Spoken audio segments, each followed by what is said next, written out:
ఎన్నికల్లో దారుణ ఓటమి, కనీసం ప్రతిపక్ష హోదా కూడా రాని పరిస్థితి.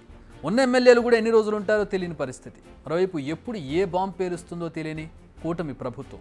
ఓవరాల్గా చూస్తే ముందు నుయ్యి వెనక గొయ్యి అన్నట్టుగా తయారైంది వైసీపీ అధినేత వైఎస్ జగన్మోహన్ రెడ్డి పరిస్థితి. మరి ఇలాంటి సమయంలో జగన్ ఎలాంటి వ్యూహాలు రచించబోతున్నారు? తనపై ఇప్పటికే ఎక్కుపెట్టిన కేసుల బాణాలను ఎలా తప్పించుకునేందుకు ప్రయత్నాలు చేస్తారు? యలహంక ప్యాలెస్ బెంగళూరు నుంచి ఏపీకి లేదా హైదరాబాద్కి వచ్చే రూట్లో ఉంటుంది. యలహంక ఎయిర్పోర్టుకు చాలా దగ్గర. ఈ యలహంకలో 23 ఎకరాల్లో ఉంటుంది జగన్ ఇష్టపడి కట్టించుకున్న ఇల్లు.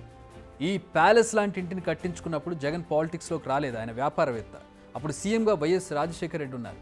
ఈ ప్యాలెస్ వైభోగం గురించి అప్పట్లో కథలుగా చెప్పుకునేవారు. అలాంటి యలహంక ప్యాలెస్ గురించి ఇప్పుడు అందరూ మాట్లాడుకుంటున్నారు. ఏంటి, ముందేదో సీరియస్ మ్యాటర్ గురించి ఇంట్రొడక్షన్ ఇచ్చి ఇప్పుడు సంబంధం లేకుండా యలహంక ప్యాలెస్ అంటారేంటి అంటున్నారా? కానీ కనెక్షన్ ఉంది దానికి. అందుకే ఈ ప్యాలెస్ గురించి ఇంతసేపు వివరంగా చెప్పాను. జగన్ ఇప్పుడు ఈ ప్యాలెస్కే వెళ్ళారు. పులివెందుల పర్యటన ముగిసిన తర్వాత ఆయన నేరుగా బెంగళూరుకి వెళ్ళారు. నిజానికి ఇది అనూహ్య పర్యటనే, ఎందుకంటే వైఎస్ఆర్ మరణించిన తర్వాత ఎప్పుడూ ఆయన ఈ ప్యాలెస్కు వెళ్ళింది లేదని తెలుస్తోంది.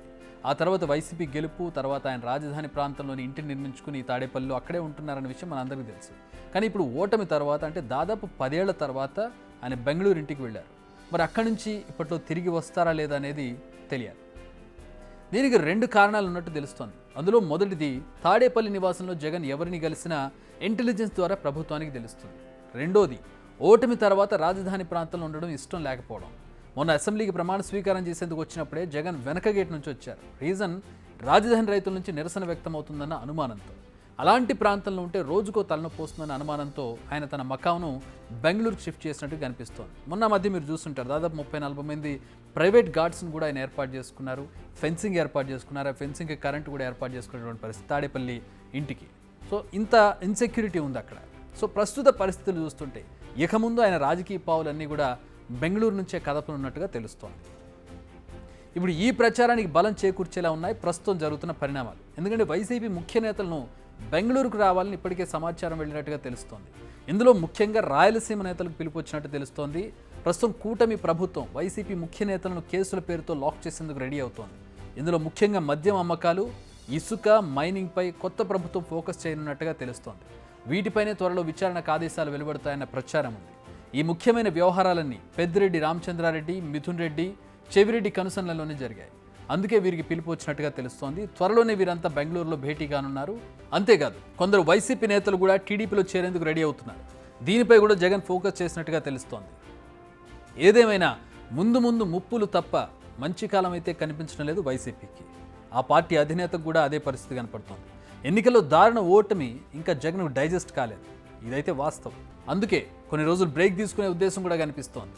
దానికే బెంగళూరుకి వెళ్ళారా అనే అనుమానాలు కూడా ఇక్కడ కనపడుతూ ఉన్నాయి. కొన్ని రోజుల వరకు అయితే ఆయన యలహంక నుంచి కదిలే పరిస్థితులు అయితే కనిపించడం లేదు.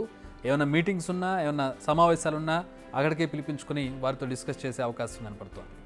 ఓవైపు డిస్కషన్ జరుగుతుండగానే మరో అనూహ్యమైన నిర్ణయం తీసుకున్నారు జగన్. అదే ఏపీ స్పీకర్ అయ్యన్న పాత్రుడికి లెటర్ రాయడం. ప్రమాణ స్వీకారం జరిగిన తీరును ఆయన తప్పుపట్టారు.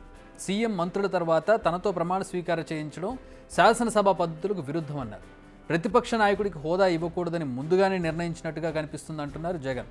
అసలు ప్రతిపక్ష హోదా ఇవ్వాలంటే కనీసం 10% సీట్లు ఉండాలని చట్టంలో ఎక్కడా లేదని, ఎక్కడా ఈ నిబంధన పాటించలేదని అన్నారు. స్పీకర్ తన పట్ల శత్రుత్వం ప్రదర్శిస్తున్నారంటూ ఆయనకు రాసిన లెటర్లోనే జగన్ విమర్శించారు.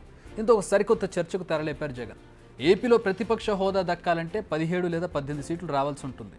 కానీ వైసీపీకి మాత్రం 11 సీట్లు మాత్రమే వచ్చాయి. దీంతో ఆయనకు ప్రతిపక్ష హోదా కూడా దక్కలేదు. నిజానికి ఇప్పుడు జగన్ రాసిన లేఖను కూడా స్పీకర్ సీరియస్గా తీసుకునే పరిస్థితి అయితే లేదు. బిగ్ టీవీ అవుట్లుక్ కథనాలు నచ్చితే వెంటనే బిగ్ టీవీ ఛానల్ ను సబ్స్క్రైబ్ చేయండి.